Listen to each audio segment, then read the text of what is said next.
Hello student, you are the most welcome in the J classes Meerut. My name is Govind Saini.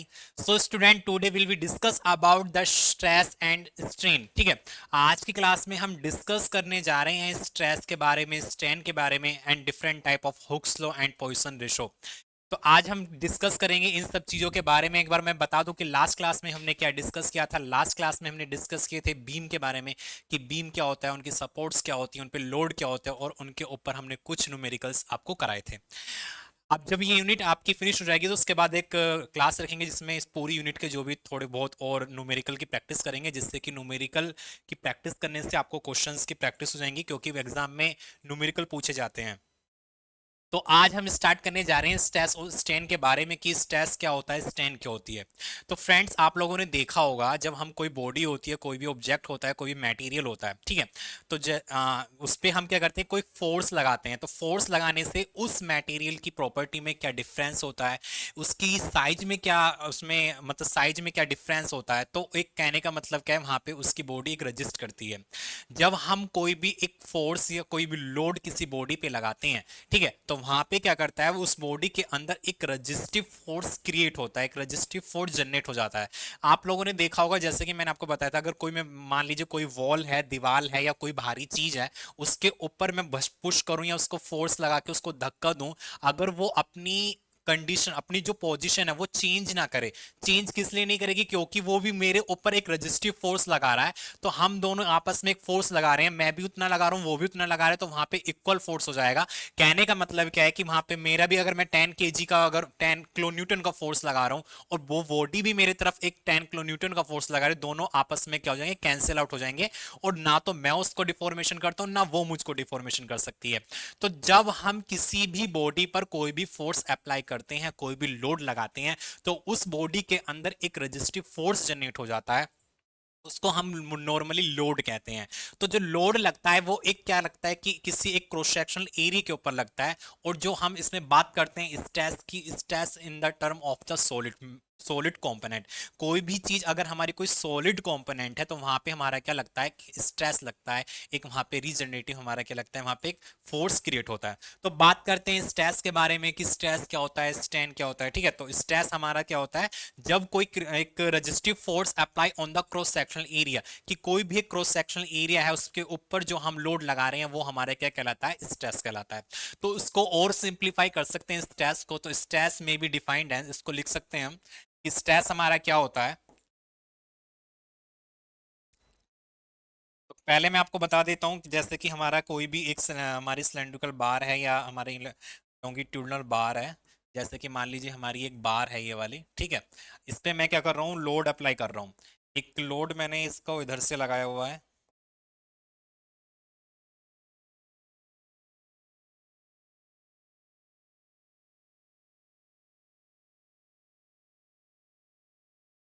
ठीक है। तो कहने का मतलब क्या है, कोई भी एक मेरे बार है, एक या तो सिलेंड्रिकल हो सकती है या वो हमारी एक स्क्वायर साइज में हो सकती है। ठीक है, इस पे मैं दोनों तरफ कोई लोड लगा रहा हूँ। जो लोड मैं लगा रहा हूँ वो मेरे पी के हैं, मतलब P is the load on the cross section area of this axis. इसमें कोई हमारी एक सिलेंड्रिकल, इसकी एक लॉन्गिट्यूडनल एक्सिस है। जो लॉन्गिट्यूडनल इसकी एक्सिस है, इस तरीके से मैंने उसकी लॉन्गिट्यूडनल एक एक्सिस बना दी है। तो आप लोगों को पता होगा जो लॉन्गिट्यूडनल एक्सिस होती है वो हमारी क्या होती है, ठीक है, वो हमारी क्या होती है, कोई बार होते है, तो बार के सेंटर से जो हमारी एक्सिस जाती है, उसके सेंटर से जो हमारी एक्सिस एग्जिट करती है, जो उसके लाई करती है सेंटर में, उसके लाइन ऑफ एक्शन पे हमारी जो एक्सिस लाई करती है वो हमारी लॉन्गिट्यूडनल एक्सिस होती है। ठीक है, इस जो एक्सिस आपको दिख रहा है इसको, वो उसको क्या कहते हैं, लॉन्गिट्यूडनल एक्सिस कहते हैं। लास्ट क्लास में मैंने आपको बताया था कि लॉन्गिट्यूडनल एक्सिस क्या होती है। अगर मैं बात करूं इसकी लेटरल एक्सिस की, लेटरल एक्सिस क्या होती है, जो इसके फेस के चारों तरफ, इसके पॉइंट के, इसके एक्सिस के चारों तरफ जो हमारी एक्सिस होती है, जो हमारे लाई करता है, वो हमारे क्या होते हैं, लेटरल एक्सिस होती है। तो मैं इसकी बात करूं, ये तो लॉन्गिट्यूडनल एक्सिस होता है। ठीक है, ये क्या होता है, लॉन्गिट्यूडनल एक्सिस होता है। लॉन्गिट्यूडनल, ये क्या होता है, लॉन्गिट्यूडनल एक्सिस होता है। अगर मैं बात करूं इसकी, अगर ये चारों तरफ राउंड कर रही है तो इसका एक एक्सिस होगा, अपने सेंटर के चारों तरफ एक्सिस करे, इसको कहते हैं लेटरल। इसको कहते हैं लैटरल एक्सिस। क्या कहते हैं? Lateral axis. ठीक है, तो आपको ये ध्यान में रखना है, लॉन्गिट्यूडनल एक्सिस और लैटरल एक्सिस। तो बात करते हैं स्ट्रेस के बारे में। स्ट्रेस क्या होता है? जब मैं इस बॉडी में, मान लीजिए मैंने इसका दो सेक्शन कर दिया है, इस बॉडी के मैंने दो पार्ट कर दिए, इसको पार्ट मैंने ए मान लिया और इस पार्ट को मैंने बी मान लिया है। ठीक है, अगर मैं बात करता हूं, अगर मैं इसको, कहने का मतलब क्या है, इसका मैंने आधा पार्ट मैंने ये ले लिया और मैं यहाँ पे जो फोर्स लगा रहा हूँ, इधर पी फोर्स मैं इधर अप्लाई कर रहा हूँ, तो पी फोर्स जब मैं अप्लाई कर रहा हूं तो इसके पीछे एक हमारा क्या हो जाएगा, एक रेजिस्टिव फोर्स क्रिएट हो जाएगा, जो क्या करेगा, उसको अगेंस्ट करेगा। जो मैं फोर्स खींच रहा हूं, उसको पुश कर रहा हूं, उसको वो अपोज करेगा, एक अपोजिट डायरेक्शन में लगता है। जैसे कि मैंने आपको बताया था फ्रिक्शन, जैसे हमारा फ्रिक्शन होता है। फ्रिक्शन क्या होता है? जब हम किसी बॉडी के ऊपर, जब कोई दो मूविंग पार्ट आपस में मूव करते हैं, तो उनके सरफेस के बीच में एक फ्रिक्शन क्रिएट होता है, वहां पे एक फोर्स, एक अपोजिट डायरेक्शन में फोर्स लगता है, जिसको क्या कहते हैं? फ्रिक्शन कहते हैं, घर्षण कहते हैं। ठीक है, तो यहां पे मैं क्या कर रहा हूं, इस बार को पी लोड से इधर की तरफ खींच रहा हूं, और खींचने के बाद यहां पे पीछे की तरफ एक फोर्स लग रहा है, जिसको कहते हैं रेजिस्टिव फोर्स। और ये जो फोर्स लग रहा है वो किसके, इसके क्रॉस सेक्शन एरिया के ऊपर लग रहा है। जो हमारी बार है, कोई भी सिलेंड्रिकल बार है, उसके क्रॉस सेक्शन एरिया के ऊपर हमारा क्या लग रहा है, उसके इफेक्ट कर रहा है, लोड उसके ऊपर लग रहा है।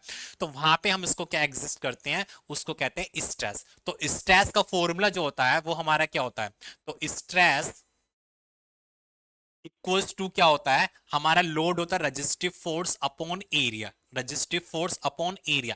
यहां पे जो हमारा रेजिस्टिव फोर्स हो रहा है वो कितना खींच रहा है वो हमको आइडेंटिफाई नहीं होता है, हमको नहीं पता वो हम कितना उसका हो रहा है। तो इसलिए हम क्या करते हैं, जितना हम इस पे लोड लगाते हैं हम उसको क्या मान लेते हैं, यहाँ पे जो पी होता है वो हमारे आर के इक्वल हो जाता है। ठीक है, क्योंकि हम रेजिस्टिव फोर्स तो आइडेंटिफाई नहीं कर सकते कितना रेजिस्टिव फोर्स लग रहा है उसके अंदर।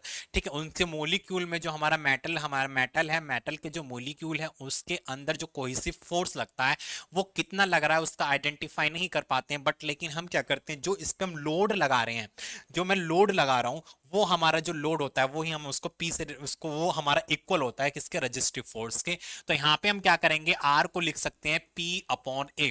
तो यहाँ पे जो हमारा स्ट्रेस होता है, या इसको आप डिफाइन कर सकते हो, अब इसकी जो प्रॉपर डेफिनेशन ये होगी कि स्ट्रेस में be defined at it is the ratio of the load apply on the cross sectional area. Load apply on the cross sectional area of the bar या ऑफ द एलिमेंट, ठीक है, of the system. तो यहाँ पे stress को denote करते हैं हम सिग्मा से। सिग्मा से इसको डिनोट करते हैं, तो स्ट्रेस बराबर हमारा क्या हो जाता है, पी अपॉन ए हो जाता है। तो this is the formula of the stress. ये क्या होता है, स्ट्रेस का फॉर्मूला होता है हमारा। ठीक है, ये क्या होता है, स्ट्रेस का फॉर्मूला होता है। तो सिग्मा बराबर के पी अपॉन ए। अब यहाँ पे बात करते हैं हम, बात करते हैं कि इसकी यूनिट क्या होगी। स्ट्रेस इक्वल्स टू हमारा क्या होगा, लोड हो गया, पी हो गया, और अपॉन एरिया हो गया। अब पी की जो हमारा लोड होता है, लोड कहने मतलब किसी के ऊपर हम लोड लगा रहे हैं, तो वो क्या होता है हमारा, वो हमारा क्या होता है, न्यूटन में होता है, न्यूटन। अपॉन एरिया का यूनिट क्या होता है, मीटर स्क्वायर होता है। तो यहाँ पे जो स्ट्रेस की यूनिट निकल के आएगी, न्यूटन पर मीटर स्क्वायर निकल के आएगी, या न्यूटन पर एमएम स्क्वायर हो सकता है, या हम इसको हम क्या कह सकते हैं, पास्कल भी कह सकते हैं, या इसको हम क्या कह सकते हैं, पास्कल भी कह सकते हैं। तो स्ट्रेस की यूनिट हमारी न्यूटन पर मीटर स्क्वायर भी होती है, न्यूटन पर एमएम स्क्वायर भी होती है, और हमारी पास्कल भी होती है। ठीक है, तो फ्रेंड्स आप लोगों को देखना होगा कि स्ट्रेस हमारा क्या होता है, कैसे लगता है, कैसे वहां पे क्रिएट होता है। तो इस सब चीजों में देखते हैं।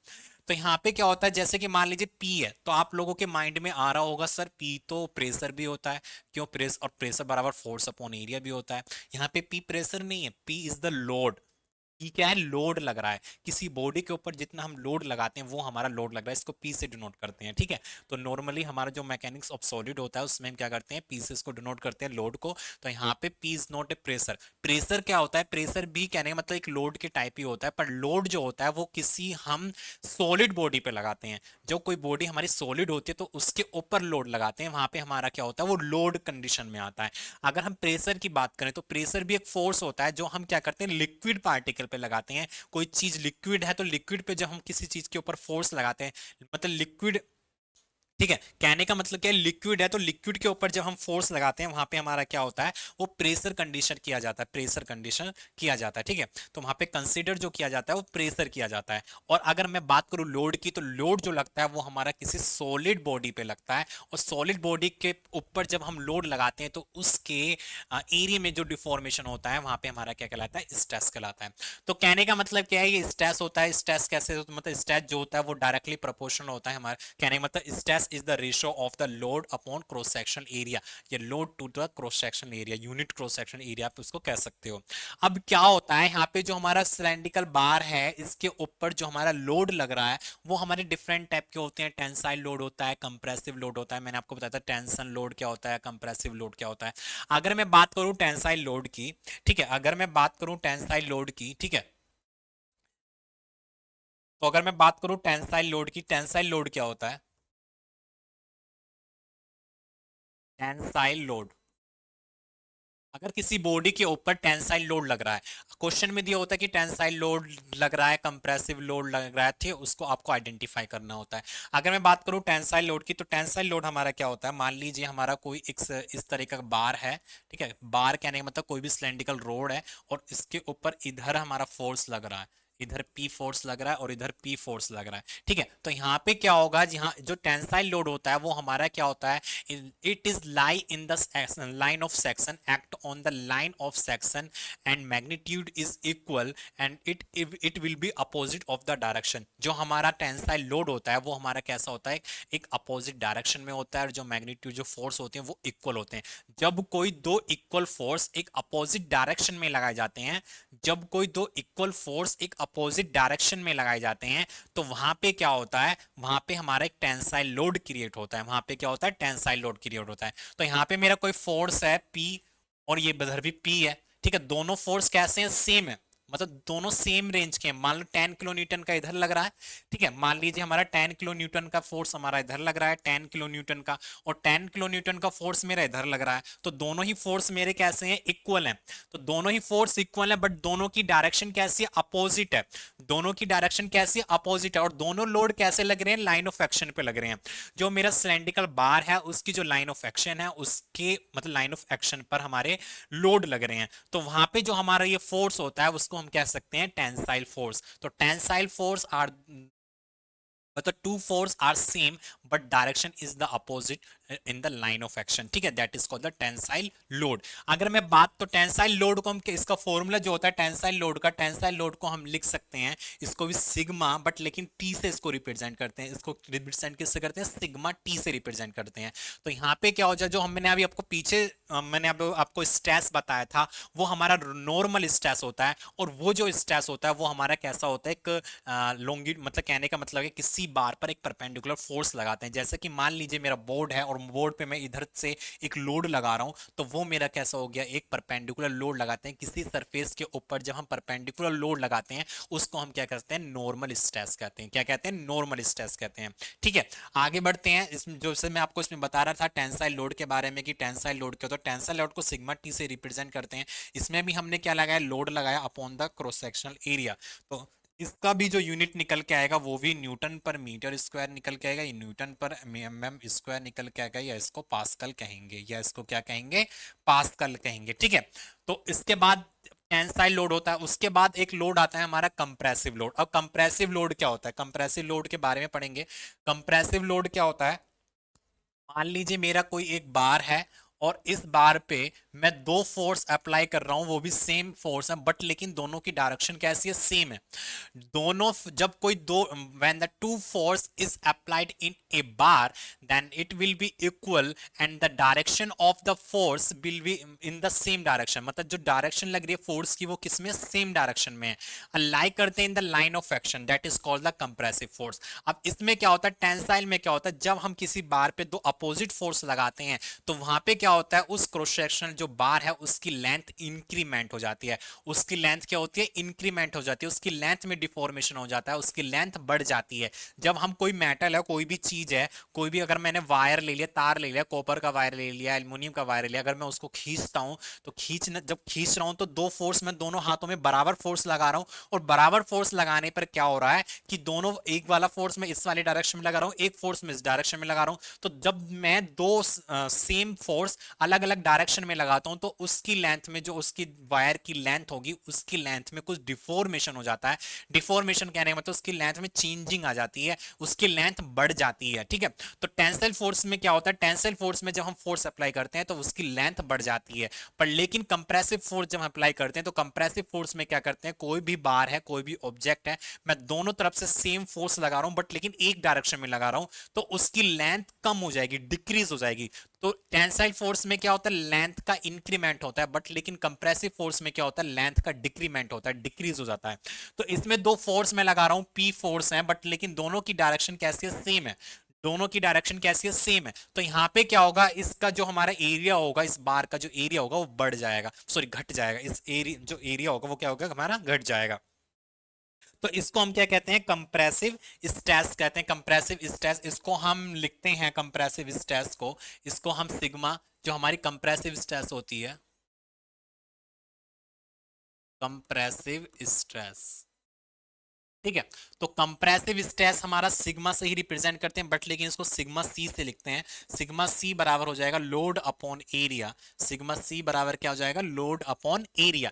तो यहाँ पे जो हमारा, अगर बाप इसमें दो क्वेश्चन में पूछ लेगा, दो नंबर में पूछ लेगा, what is the compressive load, तो कंप्रेसिव स्ट्रेस पूछ सकता है। कंप्रेसिव स्ट्रेस क्या होता है, तो कंप्रेसिव स्ट्रेस क्या होता है, when two equal force is applied in the same direction, is applied in the same direction, the body length is decreased। जो बॉडी है उसकी लेंथ कैसी होती है, डिक्रीज हो जाती है। तो वहां पे हमारा कौन सा फोर्स लगता है, कौन सा स्ट्रेस लगता है, इसको कंप्रेसिव स्ट्रेस कहते हैं। दोनों जो फोर्स है उनकी डायरेक्शन एक ही डायरेक्शन में है, मतलब अलग अलग डिफरेंट डायरेक्शन में नहीं, एक डायरेक्शन में। तो वहां पे हमारा कौन सा फोर्स लगेगा, कंप्रेसिव फोर्स लगेगा। इसको रिप्रेजेंट करते हैं सिग्मा सी से, और इसकी भी जो यूनिट होगी न्यूटन पर मीटर स्क्वायर, या न्यूटन पर mm स्क्वायर होगी, या हमारी पास्कल होगी। ठीक है, या हमारी क्या होगी, पास्कल होगी।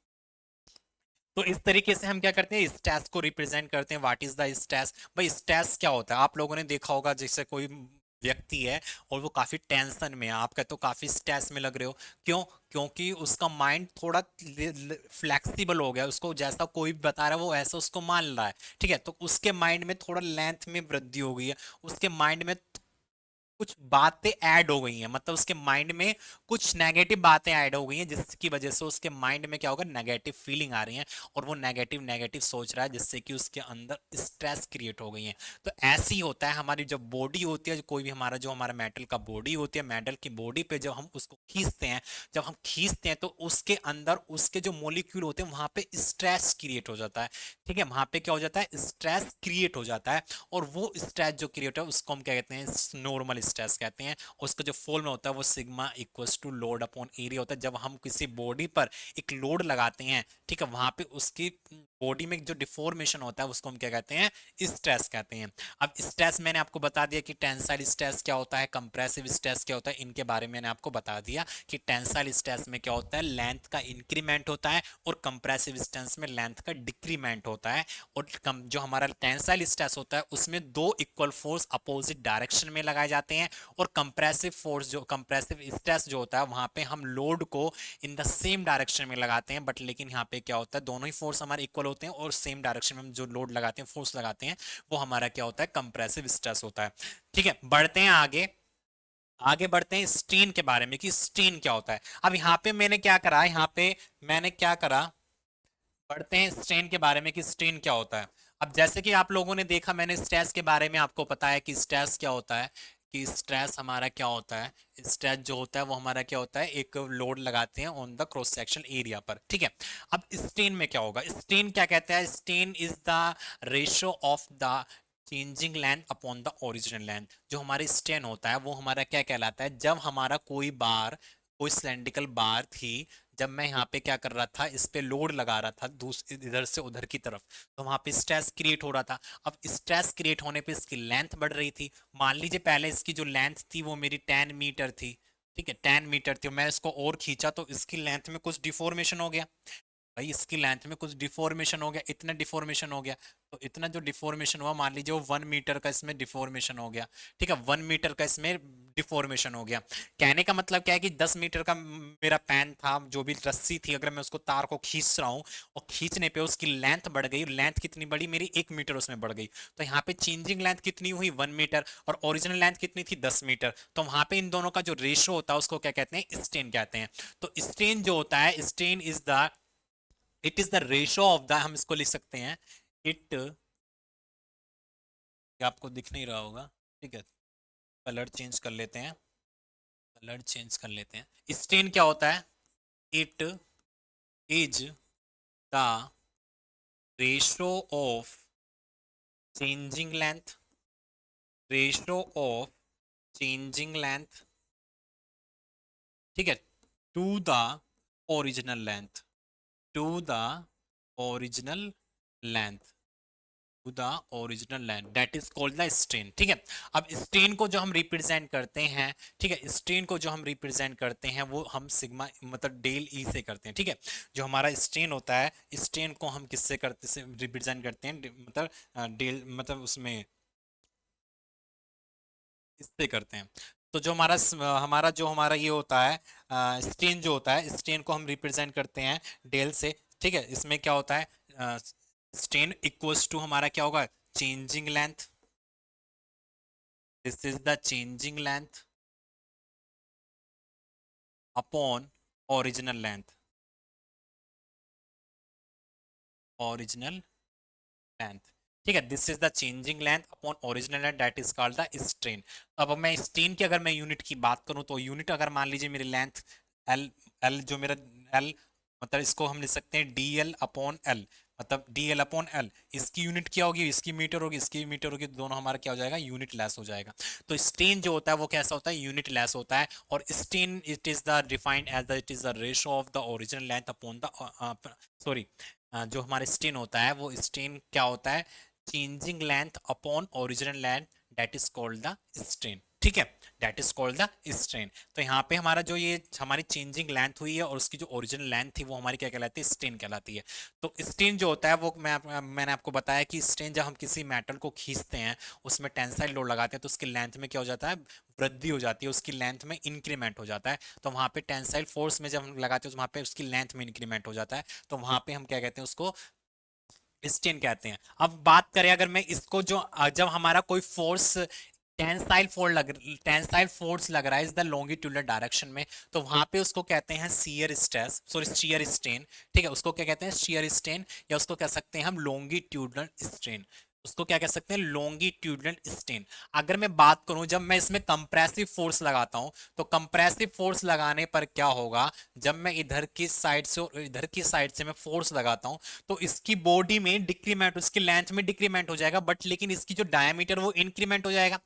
भाई अगर कोई मैं तार को खींच रहा हूं तो तार को खींचने में उसकी लेंथ का इंक्रीमेंट हो रहा है, बट लेकिन उसका डायमीटर वो घट रहा है। ठीक है, तो वहां पे जो हमारे स्ट्रेस क्रिएट होता है, जहां पे हम टेंसाइल लोड लगाते हैं और लोड लगाने से उसकी लेंथ में जो इंक्रीमेंट होता है, और वहां पे जो लेंथ का इंक्रीमेंट होता है उसको हम कहते हैं लॉन्गिट्यूडनल स्ट्रेन कहते हैं, उसको क्या कहते हैं, लॉन्गिट्यूडनल स्ट्रेन कहते हैं। अगर मैं बात करूं जहां पे कोई बॉडी, और बॉडी पे मैं क्या कंप्रेसिव लोड लगा रहा हूं, कंप्रेसिव लोड लगाने से उस बॉडी की लेंथ में तो डिक्रीमेंट हो रहा है, बट लेकिन उसका जो डायमीटर वो बढ़ रहा है।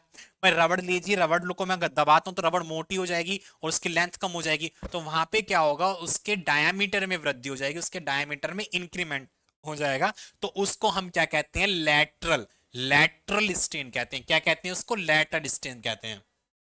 ठीक है, तो उसको हम क्या कहते हैं, लैटरल स्ट्रेन कहते हैं। उसको क्या कहते हैं, लैटरल। जब हम क्या करते हैं, कोई बॉडी है, मान लीजिए कोई बॉडी है, और इस बॉडी पे हम कौन सा कंप्रेसिव लोड अप्लाई कर रहे हैं। कंप्रेसिव लोड कहने का मतलब क्या है कि जब दो सेम लोड एक डायरेक्शन में अप्लाई करते हैं तो इसकी क्या होगा, मान लीजिए हमारा ये एक इस तरीके का हमारा कोई भी सर्कुलर बार है, और यहाँ पे इसकी जो ये विड्थ है इसको मान लीजिए बी है, और इसकी जो डेप्थ है वो हमारी कितनी है, टी है। तो यहाँ पे क्या होगा, इसकी टी में इंक्रीमेंट हो जाएगा। टी कहने मतलब इसके जो हमारा मतलब इसकी जो मोटाई है, उसका जो डायमीटर उसके उसमें चेंज हो जाएगा। तो कहने का मतलब है यहाँ पे जो हमारा इसको हम डिनोट करेंगे, उसको हम कहेंगे लैटरल स्ट्रेन। इसको क्या कहेंगे, लैटरल स्ट्रेन। लैटरल स्ट्रेन, तो लैटरल स्ट्रेन क्या होगा, हम इसको लिख सकते हैं del D upon del L, sorry del D upon D, del D upon D, that is called the lateral strain, that is called the lateral strain. जब किसी बार के डायमीटर में इंक्रीमेंट होता है तो उसको लैटरल स्ट्रेन कहते हैं। जब किसी बार की लेंथ में इंक्रीमेंट होता है तो उसको लॉन्गिट्यूडनल स्ट्रेन कहते हैं। ठीक है, लॉन्गिट्यूडनल।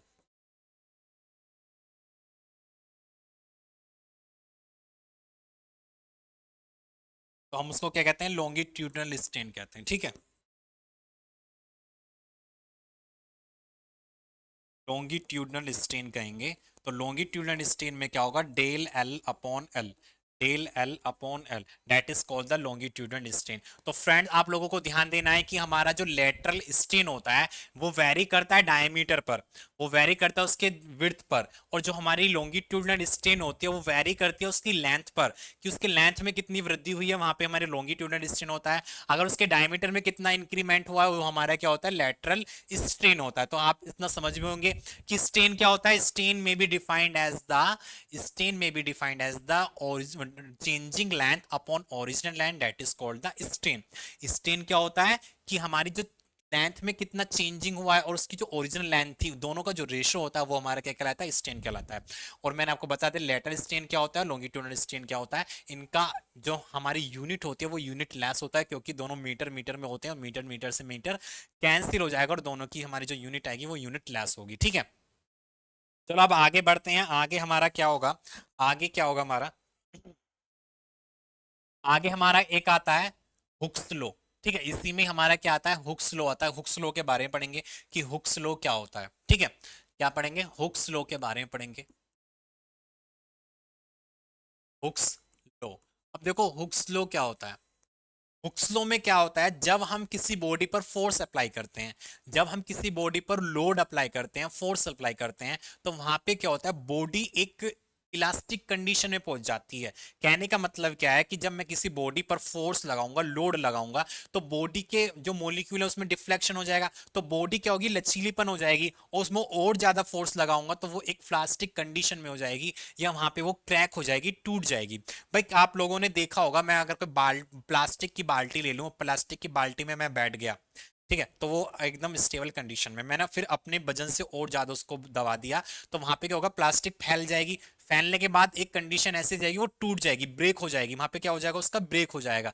तो कहने का मतलब क्या है, किसी भी मटेरियल का एक पॉइंट होता है जहां तक वो उसकी एक इलास्टिक लिमिट होती है, कि कोई भी मटेरियल होता है, मटेरियल का एक एंड पॉइंट होता है, वहां पे क्या करता है, उसकी इलास्टिक लिमिट हो जाती है। अगर इलास्टिक लिमिट से मैं और ज्यादा फोर्स अप्लाई कर दूं, तो वहां पे जो मेरा मेटल होगा वो क्या हो जाएगा, क्रैक हो जाएगा, टूट जाएगा, डिस्ट्रॉय हो जाएगा।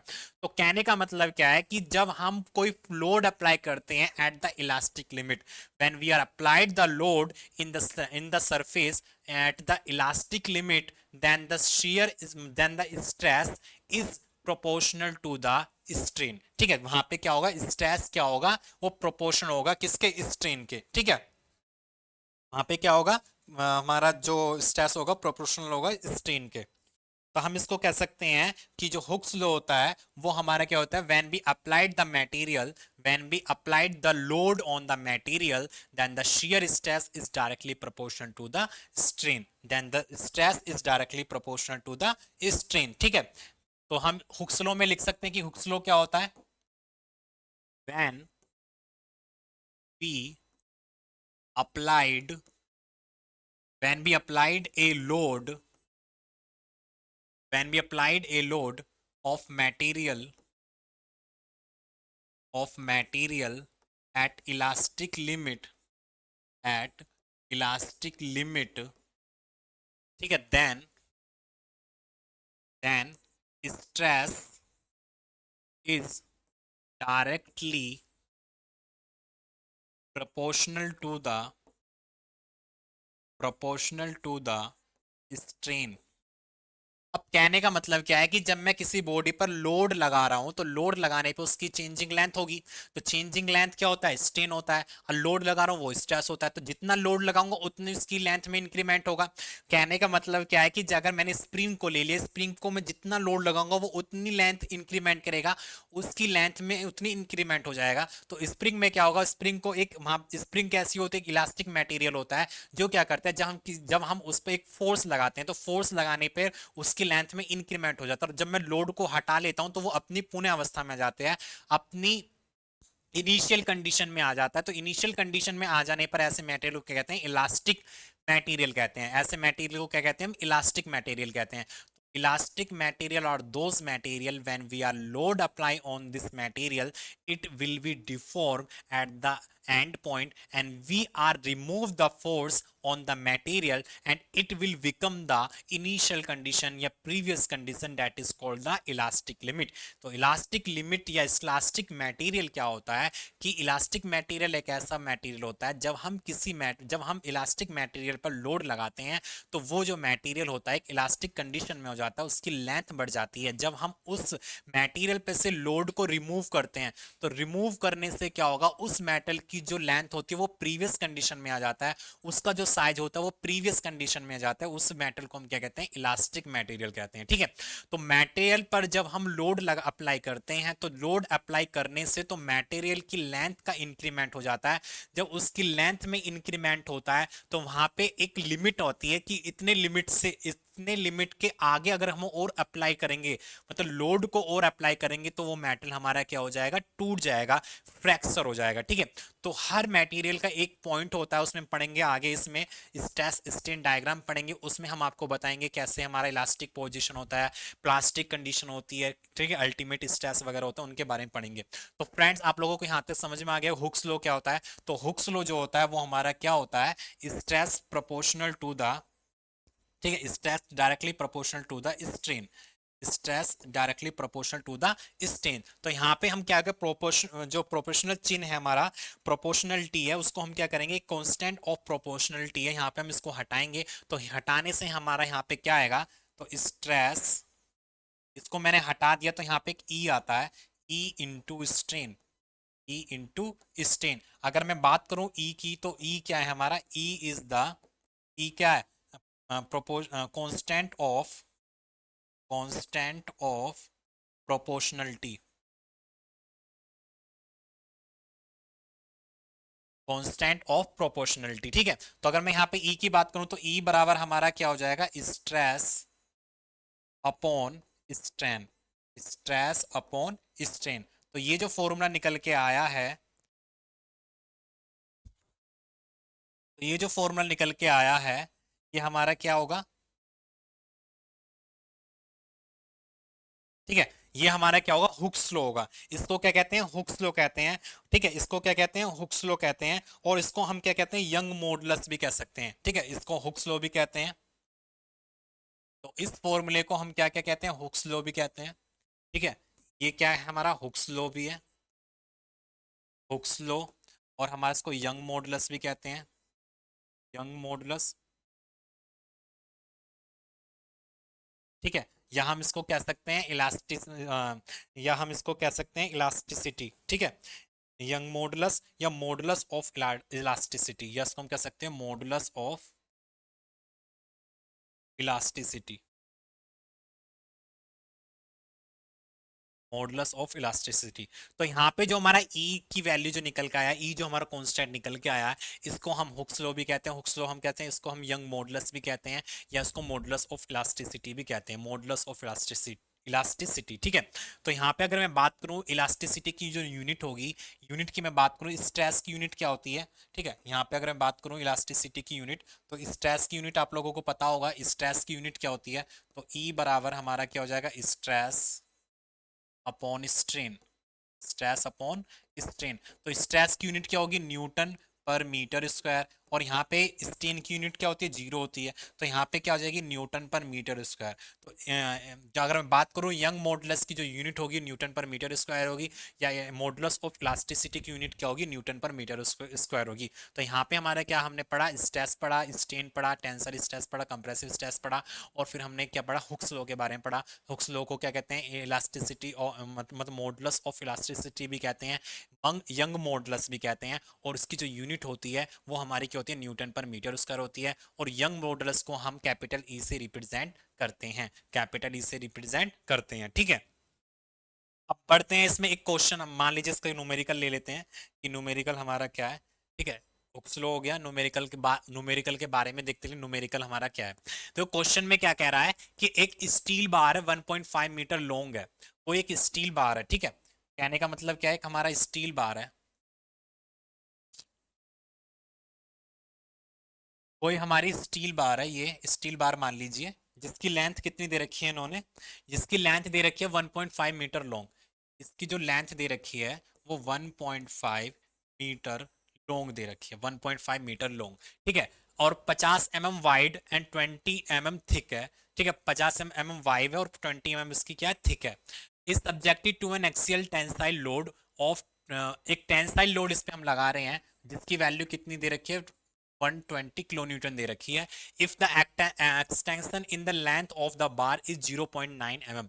तो यहाँ पे कहने का मतलब क्या है, गिवन में लिख लेता हूँ मैं, गिवन में क्या क्या दे रखा है इन्होंने, गिवन में क्या क्या दे रखा है, एक तो लोड दे रखा है, लोड दे रखा है कितना, 120 किलो न्यूटन।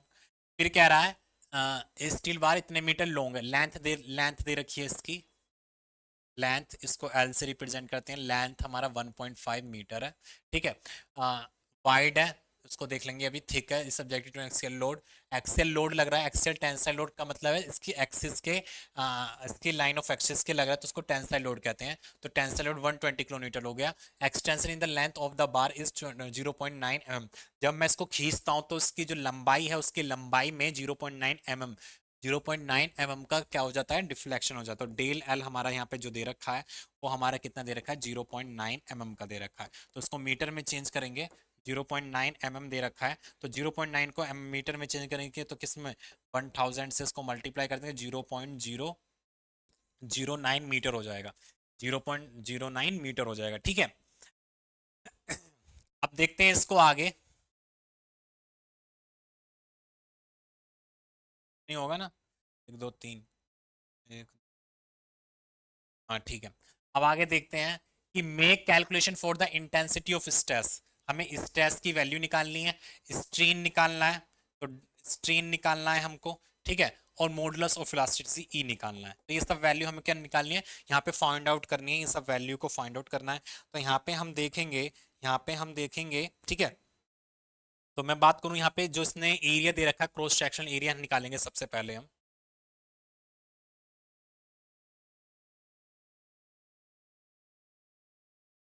तो सबसे पहले हम यहाँ पे देखेंगे,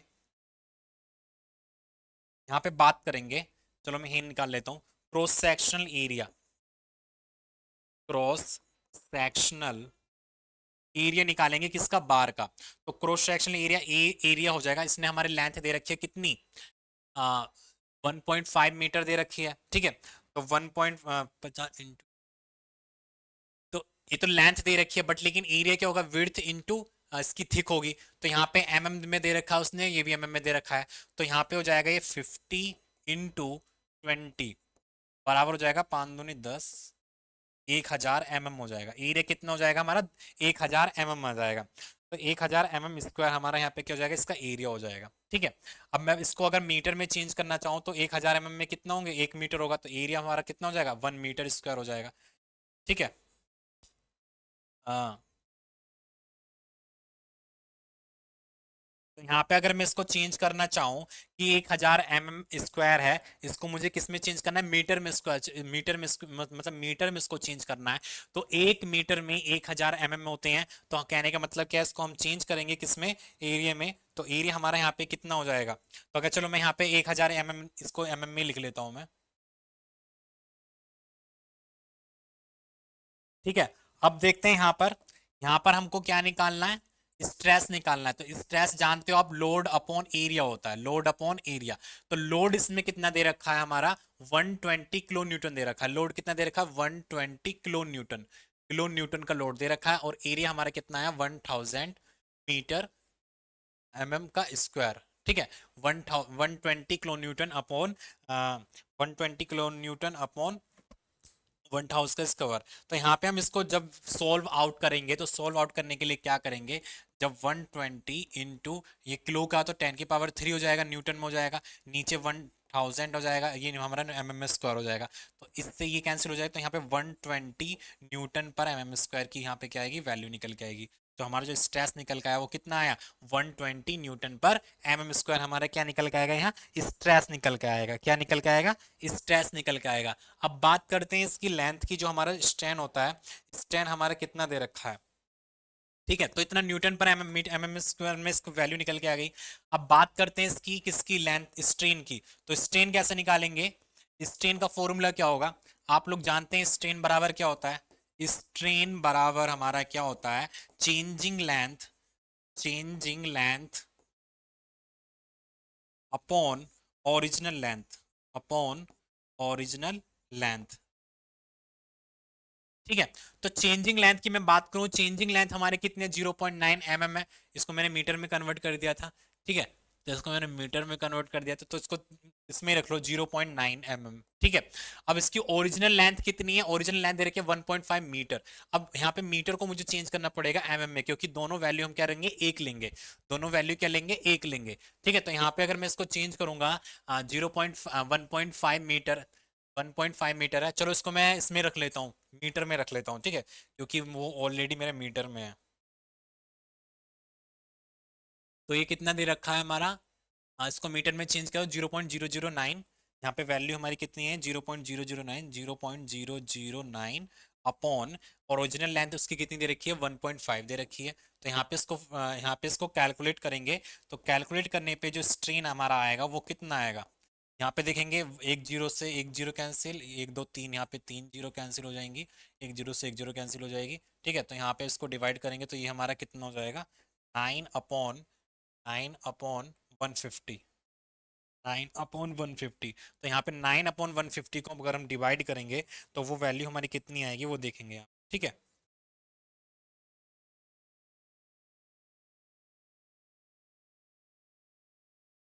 तो 9/150।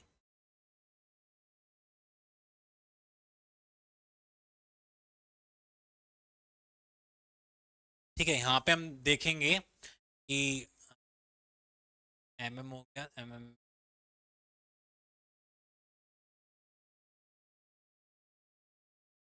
अच्छा एक जीरो से एक जीरो कैंसिल हो गया यहाँ पर, तो यहाँ पे हमारा कितना बचा, अच्छा 0.9 mm है, सॉरी यहाँ पे गलती हो गई, 0.9 mm है।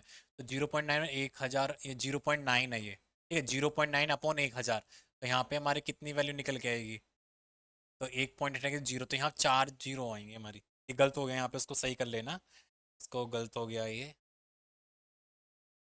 तो यहाँ पे क्या होगा, 0.9 mm है, तो 0.9 को हम डिवाइड करेंगे 1000 से, क्योंकि हमारा क्या होता है, 1 मीटर बराबर कितने होते हैं, 1000 हमारे क्या होते हैं, mm होते हैं। ठीक है, 1 मीटर में कितने होते हैं, 1000 mm होते हैं। तो यहाँ पे हम क्या करेंगे, इसने 0.9 mm दे रखा, मैंने 9 मान लिया था, तो यहाँ पे 0.9/1000 हो जाएगा। तो यहाँ पे जब पॉइंट हटाएंगे तो नीचे एक जीरो बढ़ जाएगी, और ऊपर जाके कितना हो जाएगा, 9000 हो जाएगा, ये सॉरी 90,000 हो जाएगा, 90,000 मीटर हो जाएगा। कितना हो जाएगा, 90,000 मीटर। तो यहाँ पे हम जो वैल्यू पुट करेंगे वो 90,000 मीटर की वैल्यू पुट करेंगे यहाँ पर। ठीक है, सारे गलत हो गए। तो यहाँ पे हम क्या करेंगे, जो चेंजिंग लेंथ हुई हमारी, चेंजिंग लेंथ कितनी है, 90,000। ठीक है, 90,000 अपॉन ओरिजिनल लेंथ कितनी है, 1.5 मीटर, 1.5 मीटर। तो यहाँ पे हम जब इसको डिवाइड करेंगे, इसको डिवाइड करने पे हमारे कितनी वैल्यू आएगी वो हम देखना है। तो ये ऊपर जाएगा, तो सॉरी,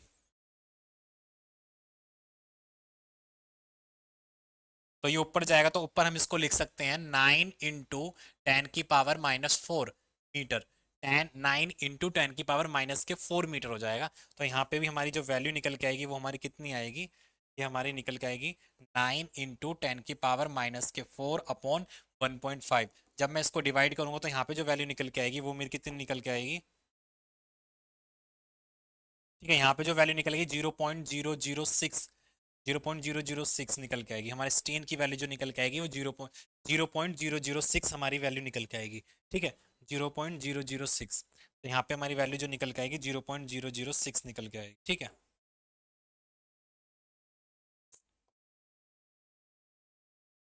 ये वैल्यू निकल के आएगी। देखो न्यूमेरिकल करते समय आपको ध्यान रखना है, गलतियां हो जाती हैं, क्योंकि मैंने यहाँ पे 0.9 था, 0.9 mm है, 0.9 mm को जब मैं किस में कन्वर्ट करूंगा, मीटर में कन्वर्ट करूंगा, तो उसको 1000 से डिवाइड करना पड़ता है। तो 1000 से मैंने इसको डिवाइड करो तो यहाँ पे जो ऊपर जाएगी पावर -4 हो जाएगी, ठीक है। माइनस के पास इतनी मेरी लेंथ आ गई, यहाँ पर -4 हो गई। अब ओरिजिनल लेंथ उसकी 1.5 मीटर थी, तो यहाँ पे जब मैं इसको डिवाइड करूंगा, इसको कैलकुलेशन करूंगा, तो यहाँ पे वैल्यू निकल के आएगी 0.006 वैल्यू निकल के आएगी, ठीक है। तो आपको इस तरह से इसको कैलकुलेट करना है। आगे देखते हैं, देखो स्टैन हमने स्ट्रेस निकाल दिया, स्ट्रेन निकाल दिया, अब निकालते हैं हम यंग मॉडुलस ऑफ इलास्टिसिटी। तो यंग मॉडुलस ऑफ इलास्टिसिटी का फॉर्मूला क्या होता है वो आप लोग जानते हैं। यंग मॉडुलस ऑफ इलास्टिसिटी का फॉर्मूला क्या होता है, ई बराबर, ठीक है, आप जानते हैं ई बराबर क्या होता है, stress upon strain, stress upon strain. Strain की स्ट्रेस की वैल्यू हमारी कितनी है, 120, 120 किस में आई है, मीटर में आई है ये, ठीक है, सॉरी एमएम में आई है। और हमारी जो स्ट्रेन की वैल्यू निकल के आई है वो कितनी है, 0.006 निकल के आई है। जब मैं इसको डिवाइड करूंगा, यहाँ पे कैलकुलेट करूंगा इसको, ठीक है, इसको मैं यहाँ पे क्या करूंगा, कैलकुलेट करूंगा, और कैलकुलेट करने से जो यहाँ पे मेरी वैल्यू निकल के आएगी, फिर गलती होगी,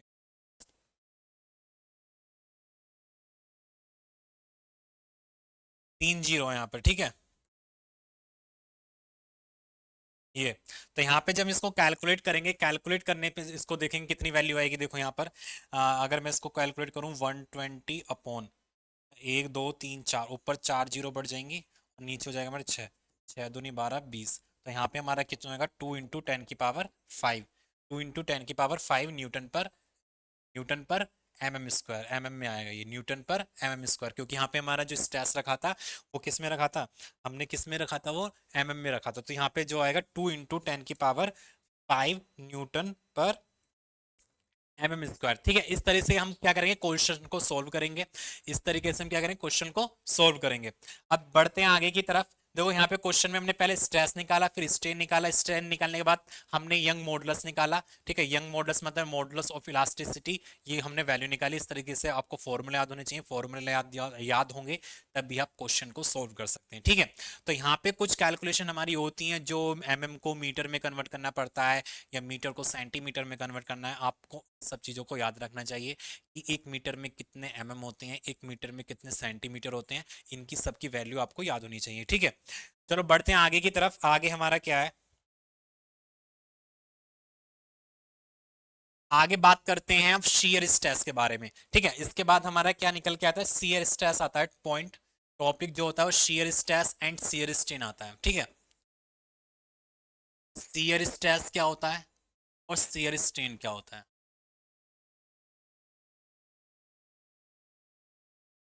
शेयर स्ट्रेस क्या होता है और शेयर स्ट्रेन क्या होता है। देखो शेयर स्ट्रेस का मतलब है कि जब हम कोई किसी बॉडी पर या किसी मतलब कोई भी ऑब्जेक्ट है उसके सरफेस पर कोई टेंजेंशियल फोर्स अप्लाई करते हैं, उसकी सरफेस पर कोई टेंजेंशियल फोर्स अप्लाई करते हैं, तो वहां पर हमारा जो फोर्स लगाते हैं वो कौन सा फोर्स होता है, शेयर फोर्स होता है।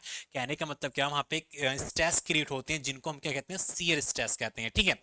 तो जैसे कि मान लीजिए मेरी दो प्लेट हैं इस तरीके से, ये कोई मेरी दो प्लेट है, और इनके एक को फोर्स मैं इधर पी लगा रहा हूँ, और एक फोर्स में इधर, ये प्लेट है दोनों जॉइंट है, और एक फोर्स में इधर पी लगा रहा हूँ, और इनको मैंने कॉम्बिनेशन कर रखा है किसी पिन से या किसी रिवेट से मैंने इसको ज्वाइन कर रखा है। और दो प्लेट को मैं एक दूसरे के अपोजिट फोर्स लगा रहा हूं, और अपोजिट फोर्स लगाने पर इनकी जो सरफेस के बीच में जो कांटेक्ट हो रहा है, दोनों प्लेटों के बीच में यहाँ जो कांटेक्ट हो रहा है, यहाँ पर क्या होगा, एक टेंजेंशियल फोर्स लगेगा। उस टेंजेंशियल फोर्स को ही हम क्या कहते हैं, शेयर स्ट्रेस कहते हैं, उसको वैसे शेयर फोर्स कहते हैं। और यहाँ पे जो हमारा मोशन होगा उसको क्या कहेंगे, शेयर स्ट्रेस कहेंगे, ठीक है। तो यहाँ पे जो शियर स्ट्रेस होता है वो हमारा कैसा होता है, टेंजेंशियल फोर्स अप्लाई करते हैं किस पर, किसी बॉडी पर, तो किसी बॉडी पर जो हम टेंजेंशियल फोर्स अप्लाई करते हैं तो वहां पे एक जो लोड लगता है उसको हम क्या कहते हैं, शियर स्ट्रेस कहते हैं। ठीक है, तो शियर स्ट्रेस जो होता है,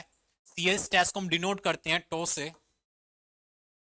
तो शियर स्ट्रेस को डिनोट करते हैं टो से, या मैं इसको लिख देता हूं, shear stress equals to tangential load,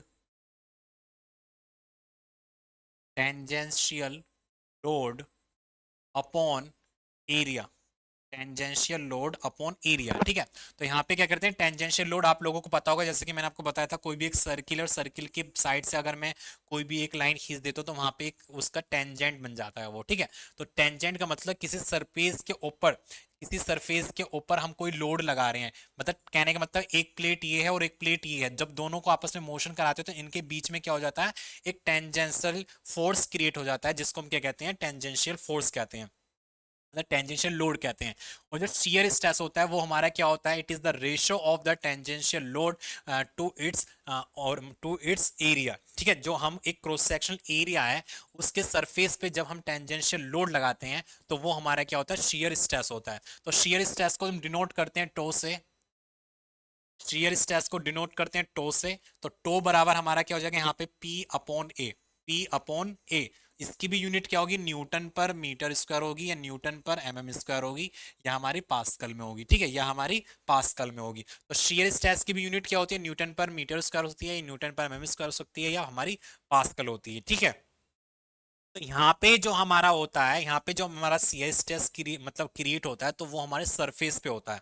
कहने का मतलब क्या है कि जब हम किसी सरफेस पर लोड लगाते हैं, टेंजेंशियल लोड लगाते हैं, तो उसकी सरफेस में क्या होता है, मतलब एक डिफ्लेक्शन क्रिएट होता है, उसकी सरफेस में डिफॉर्मेशन क्रिएट हो जाता है। तो वहां पे हमारा क्या होता है, शियर स्ट्रेस एग्जिस्ट करता है। अगर मैं बात करूं शियर स्ट्रेन की, तो शियर स्ट्रेन क्या होता है, शियर स्ट्रेन में क्या करते हैं हम, कोई बॉडी होती है, मान लीजिए कोई भी हमारा एक बॉडी है, और इस बॉडी को मैंने क्या कर रखा है, हिंच कर रखा है, नीचे इसकी जो एक सरफेस का है हिंच कर रखा है। अगर मैं यहाँ पे कोई एक लोड लगाता हूँ पी, तो लोड लगाने पे क्या होगा, ये मूव कर जाएगा थोड़ा, मतलब एक मतलब कहने का मतलब है थोड़ा सा इसकी जो बॉडी है उसकी बॉडी के साइज में एक टिल्ट हो जाएगा, कहने का मतलब आगे की तरफ टिल्ट हो जाएगा ये। कहने का मतलब क्या है कि इस तरीके से इसका शेप हो जाएगा हमारा।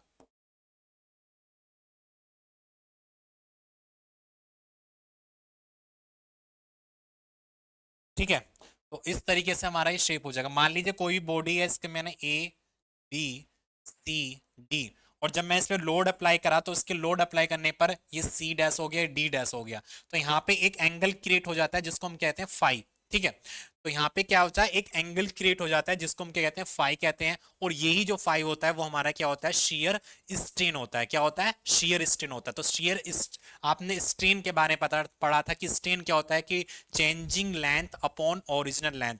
तो यहाँ पे ये क्या होगा, जो हमारी चेंजिंग डिफ्लेक्शन हुआ है अपॉन ओरिजिनल, इसकी लेंथ थी, जो साइज था वो हमारा जो जो हमारा रेशो होगा वो हमारा क्या होगा, शियर स्ट्रेन के बराबर होगा। तो यहाँ पे जो हम लिखेंगे शियर स्ट्रेन को, तो शियर स्ट्रेन का जो फॉर्म, शियर स्ट्रेन को डिनोट करते हैं फाई से, और फाई बराबर हमारा क्या हो जाएगा यहाँ पर, ठीक है, फाई बराबर हमारा क्या होगा, तो यहाँ पे फाई बराबर हमारा क्या होगा, it is the ratio of the,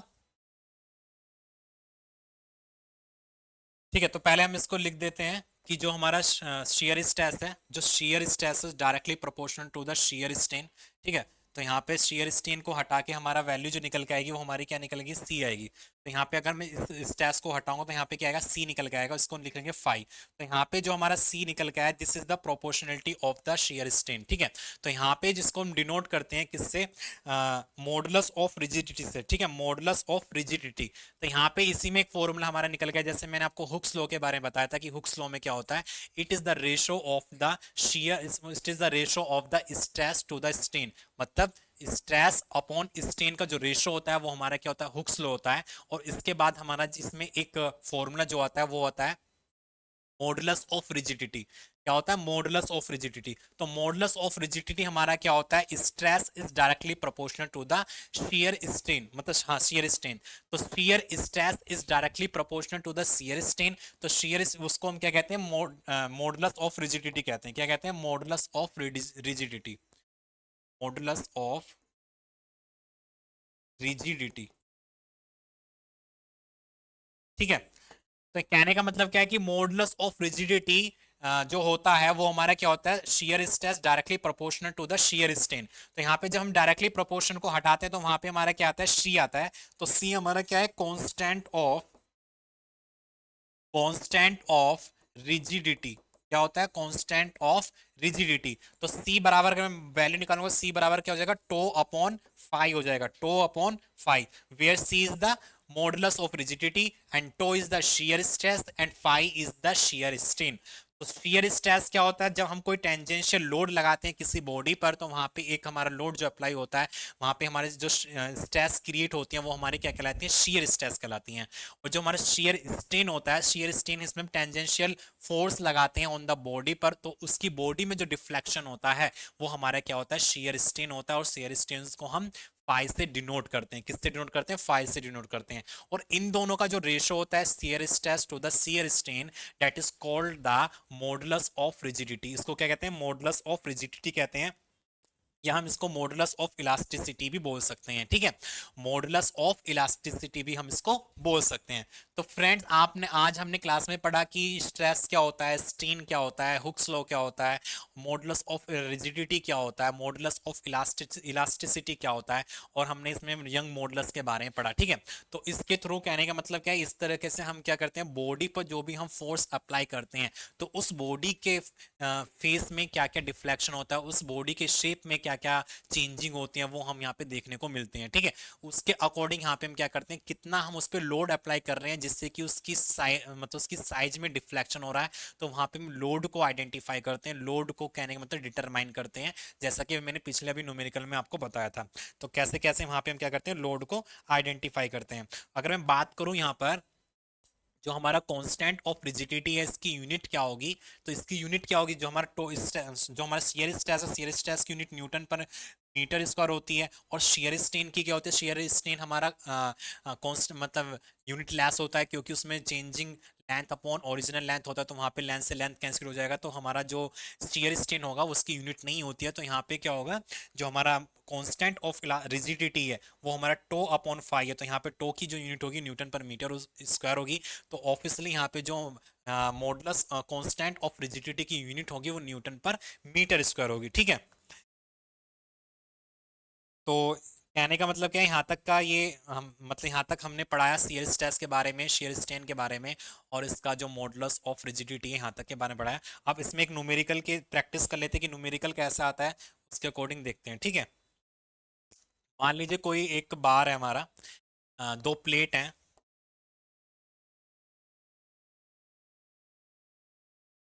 एक प्लेट ये है और एक प्लेट ये है। ठीक है, दोनों पे क्या लग रहा है? एक लोड लग रहा है। दोनों पे क्या लग रहा है? एक लोड लग रहा है।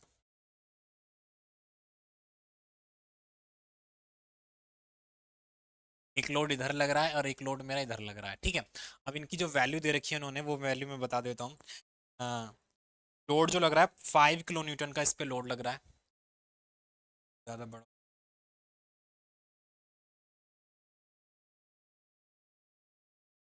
ठीक है, तो यहाँ पे क्या आ रहा है? लोड लग रहा है 5 किलो न्यूटन का। 5 किलो न्यूटन का इधर लग रहा है, 5 किलो न्यूटन का हमारा इधर लग रहा है। ठीक है, जब मैंने आपको बताया था कि दो प्लेट आपस में जब सरफेस आपस में क्या करते हैं, वहां पे एक टेंजेंशियल फोर्स लगता है, मतलब सरफेस के बीच में एक टेंजेंशियल फोर्स लगता है, तो वहां पे क्या होता है? शियर स्ट्रेस क्रिएट होती है। क्या होती है? शियर स्ट्रेस क्रिएट होती है। तो यहाँ पे क्वेश्चन में कह रहा है कि एक सिंगल रिवेटेड लैप जॉइंट है, सो इन द फिगर, तो it is to transmit a power P बराबर 5 किलो न्यूटन दे रखा है। Calculate the shear stress acting on the rivet at the junction where the rivet tend to the shear take. और rivet का जो diameter दे रखा है 12.5 mm दे रखा है। ठीक है, रिविट का जो डायमीटर दे रखा है वो कितना दे रखा है? 12.5 mm दे रखा है। तो यहाँ पे क्या है? दो प्लेट दे रखी हैं, उन दोनों प्लेटों को क्या कर रखा है इन्होंने? ज्वाइंट कर रखा है बाय द रिविट से। तो ये दोनों प्लेट हमारी क्या है, जॉइंट है बाय द रिविट से।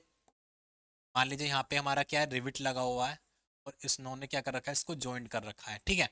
और प्लेट की जो हमारी इसने डायमीटर दे रखा है, प्लेट की जो थिकनेस दे रखी है, प्लेट का जो डायमीटर दे रखा है, उसकी वैल्यू दे रखी है 12.5 mm।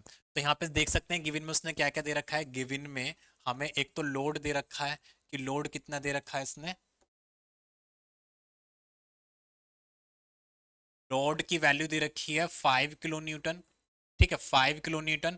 और यहाँ पे जो डायमीटर दे रखा है वो कितना दे रखा है, 1.05, ठीक है सॉरी 12.5, 12.5 मीटर, 12.5 mm में दे रखा है। अब यहाँ पे कह रहा है कि हमको जो निकालना है वो शेयर स्ट्रेस निकालना है। तो शेयर स्ट्रेस आप लोग जानते होंगे, शेयर स्ट्रेस हमारा क्या होता है formula. Shear stress, shear stress बराबर क्या होता है, tangential load, tangential load upon, ठीक है टेंजेंशियल लोड अपॉन एरिया, ठीक है टेंजेंशियल लोड अपॉन एरिया। तो यहाँ पे जब इसमें क्वेश्चन में कह रहा है कि इसका डायमीटर दे रखा है 12.5 mm का, तो यहाँ पे आप अपने माइंड से मतलब अपना माइंड लगा सकते हो कि हमारा जो बार है वो हमारी एक सिलेंड्रिकल बार है, ठीक है। कहने का मतलब क्या है, सिलेंड्रिकल बार है जिसका डायमीटर दे रखा है। तो आप लोगों को पता होगा कि अगर कोई सिलेंड्रिकल बार है तो उसका हमें एरिया निकालना होता है। तो एरिया का फॉर्मूला क्या होता है, तो टेंजेंशियल लोड हमारा इसने कितना दे रखा है, 5 kN का। तो 5 × 10⁻³ मैंने इसको मान लिया। और एरिया यहाँ पे क्या होगा, एरिया जो होता है सर्कुलर का π/4, डी का स्क्वायर होता है, डी का मतलब 12.5 का स्क्वायर हो जाएगा, 12.5 का स्क्वायर हो जाएगा। तो यहाँ पे जो वैल्यू दे रखी है वो mm में दे रखी है, ठीक है। वैल्यू किस में दे रखी है, mm में दे रखी है, तो हम mm में लेके चल रहे हैं। तो यहाँ पे इसको कैलकुलेट करेंगे, तो कैलकुलेट करने पे जो हमारी वैल्यू निकल के आएगी, वैल्यू कितनी आएगी, तो 5 × 4 × 10⁻³ अपॉन पाई इंटू 12.5 मल्टीप्लाई 12.5, ठीक है। तो इसको कैलकुलेट करेंगे, कैलकुलेट करने पे वैल्यू आएगी वो देखेंगे हम।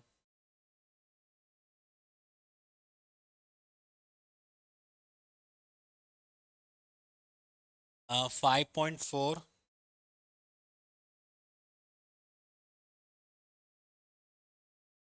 यहाँ पे जो वैल्यू हो जाएगी 500 की हो जाएगी 20 × 10⁻³ और नीचे की जो वैल्यू आएगी वो देख लेते हैं।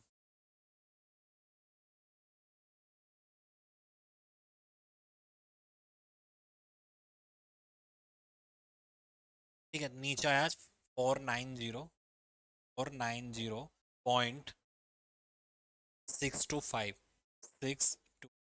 ठीक है।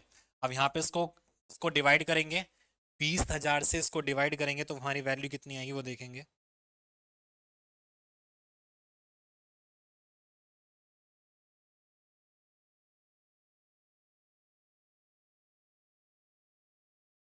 तो यहाँ पे वैल्यू निकल जाएगी 40.76, मतलब 40.76, 40.76। अगर मैं बात करूँ यहाँ पे इसकी यूनिट की, तो यूनिट एक तो न्यूटन हो गई, और हमने जो वैल्यू रखी थी डायमीटर की एमएम में रखी, तो न्यूटन पर एमएम में इसकी वैल्यू निकल के आएगी, ठीक है, न्यूटन पर एमएम स्क्वायर में। तो यहाँ पे जो शेयर स्ट्रेस को टो से डिनोट करते हैं और उसकी जो वैल्यू निकल के आएगी वो कितनी आएगी, 40.76 न्यूटन पर एमएम स्क्वायर।